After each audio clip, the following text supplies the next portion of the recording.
दोस्तों नमस्कार, जय हिंद, जय भारत। आज बात करने वाला है जीआईटी।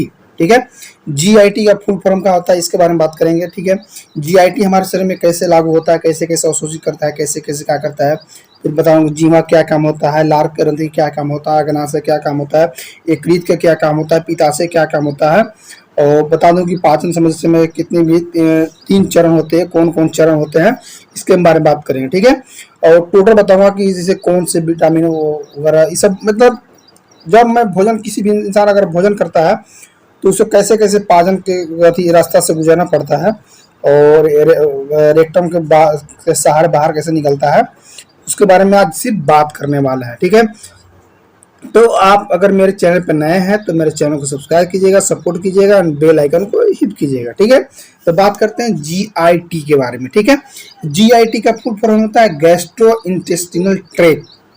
ठीक है, ये बोल सकते हैं या भी बोल सकते हैं, या पाचन क्षेत्र बोल सकते हैं, या एलिमिनेटरी कैनल भी बोल सकते हैं आप। ठीक है, 3 बोल सकते हैं जीआईटी का, या तो गैस्ट्रो इंटेस्टिनल ट्रैक्ट बोल सकते हैं, ये होगा जीआईटी का फुल फॉर्म, या आप डाइजेस्टिव ट्रैक्ट बोल सकते हैं, या एलिमिनेटरी ट्रैक्ट कैनल बोल सकते हैं आप। ठीक है, तो अब बात करते हैं कि कैसे कैसे होता है, कैसे कैसे नहीं। ठीक है, पहले बात करते हैं, जैसे हम भोजन करते हैं, कोई भी इंसान अगर भोजन करता है, कहीं जानवर भोजन करता है, तो कैसे कैसे उसको कौन कौन मतलब अंग से होकर गुजरना पड़ता है, उसको क्या क्या उसमें सहायता होना करना पड़ता है पचाने के लिए, उसके बारे में मुख्य रूप से बात करते हैं। ठीक है, तो बात करते हैं जैसे मैंने भोजन खाया। ठीक है, कुछ चीज मैं खाया। ठीक है, तो मुंह में का के जीभ के सहारे उसे जीभ के सहारे और दांत के सहारे उसको चबाया। ठीक है, चबा के पतला पतला किया, और फिर उसमें क्या किया कि लार ग्रंथिया के मिलाया। ठीक है, ताकि लार ग्रंथिया में जैसे ना होता है कि चिपचिपा हो जाए और उससे पचने में हमारा सहूलियत हो जाए। ठीक है, इसलिए हमको लार ग्रंथियां मिलाना पड़ा है। ठीक है, फिर उसके बाद अग्नाशय में गया। ठीक है, अग्नाशय के सहारे, ठीक है, अग्नाशय में गया। उसके बाद फिर जब हमारे पेट में अग्नाशय में गया तो उसके बाद क्या करेंगे कि फिर वहां से यकृत या लीवर क्या करते हैं, वहां से अवशोषित करता है। पदार्थ होते हैं उसको अवशोषित करके बाकी जो अवशिष्ट पदार्थ होते हैं उसमें से जो अवशोषित करने वाले होते हैं उसको अवशोषित करता है। उसके बाद में धीरे धीरे जो 6 मीटर जो पाइप होता है ना, जो 6 मीटर जो एस्टोमैच होता है, ठीक है, उसके सहारे वो धीरे धीरे धीरे धीरे रेक्टम के सहारे बाहर निकालता है। ठीक है, अब बात करते हैं कि इसमें 3 चरण कौन कौन से होते हैं। 3 चरण कौन कौन से होते हैं, तो 3 चरण कौन कौन से बताना है। ठीक है, पहला होता है सेफलिस चरण, सेफलिस चरण पहला होता है सेफलिस चरण। दूसरा का होता है जठरीय चरण, दूसरा होता है जठरीय चरण, और तीसरा होता है आंतरिक चरण। ठीक है, तीनों चरण से होकर तो हमारे शरीर में कोई भी चीज खाते हैं तो हमारे 3 चरण में होते हुए भी गुजरता है। ठीक है, ठीक। और बता दूं कि कोई भी इंसान अगर भोजन करता है तो बता दूं कि कम से कम खाना खाने के बाद छोटी जिसको स्टोमच बोलते हैं, जो बता दूं कि 1.5 से 2 घंटे के बाद धीरे धीरे पचना स्टार्ट होता है।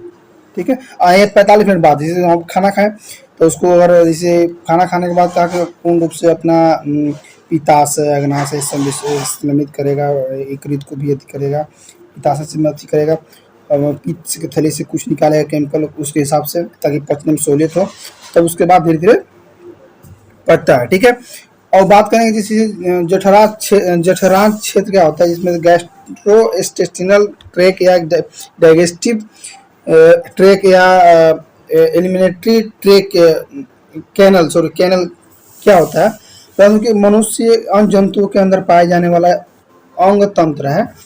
ठीक है, जो भोजन ग्रहण करता है इसका पाचन करता है। ठीक है, उसमें से ऊर्जा एवं पोषण प्रदान का पदार्थों का शोषण करता है, और अंत में बचे हुए अपशिष्ट या वेस्ट पदार्थ जिसको बोलते हैं, अपशिष्ट भी बोलते हैं उसको, वेस्ट पदार्थ भी बोलते हैं, जो वेस्ट पदार्थ होते हैं, ठीक है, उसको मल मूत्र के माध्यम से उसे बाहर निकाल दिया जाता है। ठीक है, मानव के जठरांग क्षेत्र में जैसे मुख्य होते हैं अमाशय, छोटी आंत और बड़ी आंत से होते हुए गुजरता है वो। ठीक है, पहले होगा कि छोटी आंत से होगा गुजरेगा, फिर उसके बाद बड़ी आंत से होते हुए रेक्टम के सारे बाहर निकल जाता है।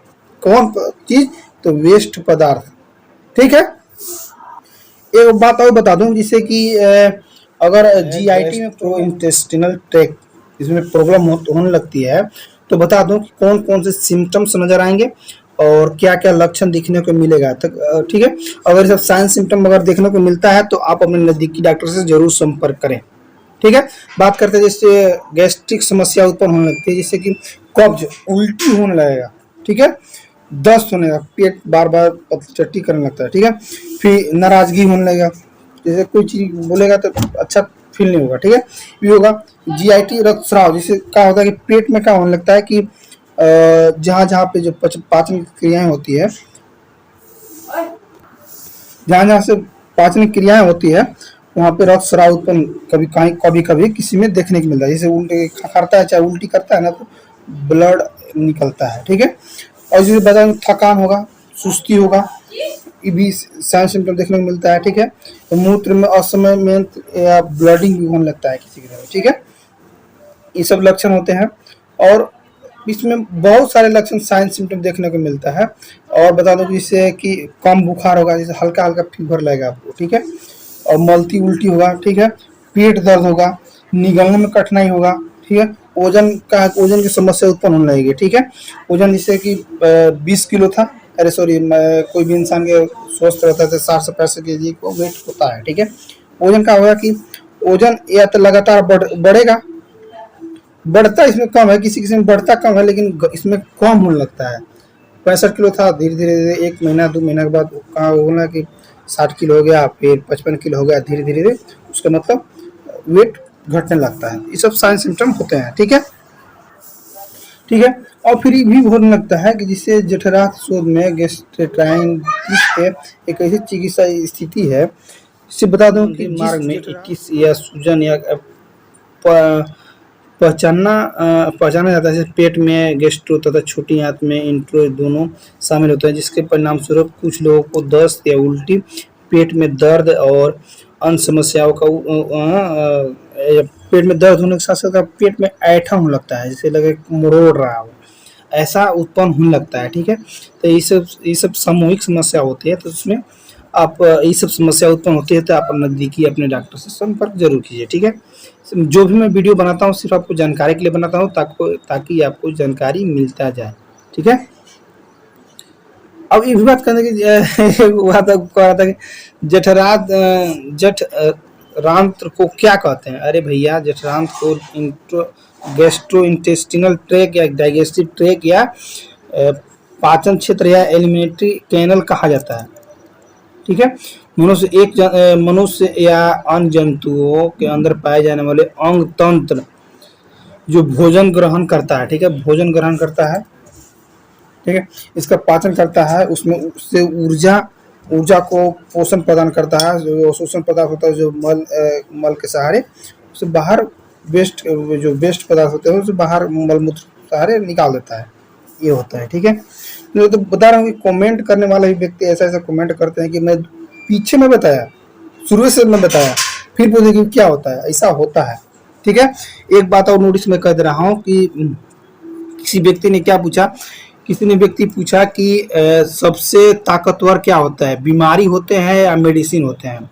ठीक है, तो मैं बता दूं कि सबसे ताकतवर होते हैं मेडिसिन, बीमारी ताकतवर नहीं होता है। ठीक है, क्योंकि बीमारी हर समय हर इंसान को नहीं हो सकता है, हर समय 24 घंटा नहीं हो सकता है। ठीक है, हाँ, लेकिन उसका मेडिसिन 24 घंटा उपलब्ध होता है, इसलिए कहा जाता है कि मेडिसिन सबसे ताकतवर होता है और डिजीज जो होते हैं वो वीक होते हैं। ठीक है,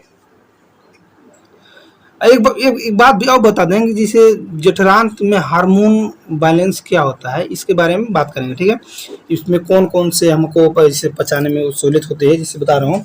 इसे एक पेप्टाइल हार्मोन जो मुख्य रूप से गैस्ट्रिक म्यूकोस वृद्धि या गैस्ट्रिक गतिशीलता और पेट में हाइड्रोक्लोरिक यानी HCl जो बोले थे, मैं सूर्योदय में बोला था। ठीक है, HCl के स्राव के बढ़ाने के लिए जिम्मेदार होता है। ठीक है, यह गैस्ट्रिक एंट्रम और अंग्रिन ड्यूमिनल की जीव कोशिकाओं में मौजूद होते हैं। ठीक है, एक से एक उत्पन्न होने लगती है। ठीक है, गैस्ट्रेंटाइनल में बीमारी क्या क्या होती है, ये भी बताया है कि भैया गैस्ट्रिन में क्या होता है बीमारी, कि आपको पेट में सूजन भी हो सकता है, किसी में पाचन की समस्या भी उत्पन्न हो सकता है, और पेट में दर्द, सूजन, ऐंठन या उल्टी, दस्त जैसे लक्षण दिखने को मिलता है। ठीक है, ठीक। लोग कमेंट करता है तो गजब कमेंट करता है यार।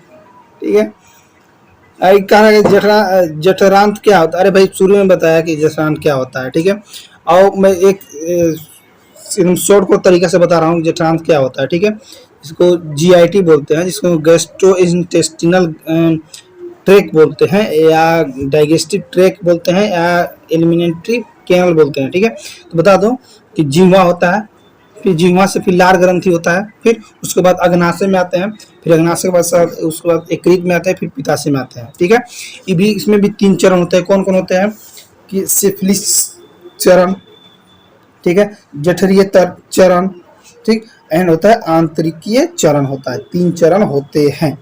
ठीक है दोस्तों, अगर मेरा वीडियो आपको समझ में आया होगा तो मेरे वीडियो को चैनल को सब्सक्राइब कीजिएगा, और मेरे वीडियो के बेल आइकन को हिट कीजिएगा। ठीक है, ताकि जो भी मैं वीडियो आप बनाऊँ तो आपको जानकारी मिलता जाए। तो मिलते हैं नेक्स्ट वीडियो में। थैंक यू, बाय, जय हिंद, जय भारत।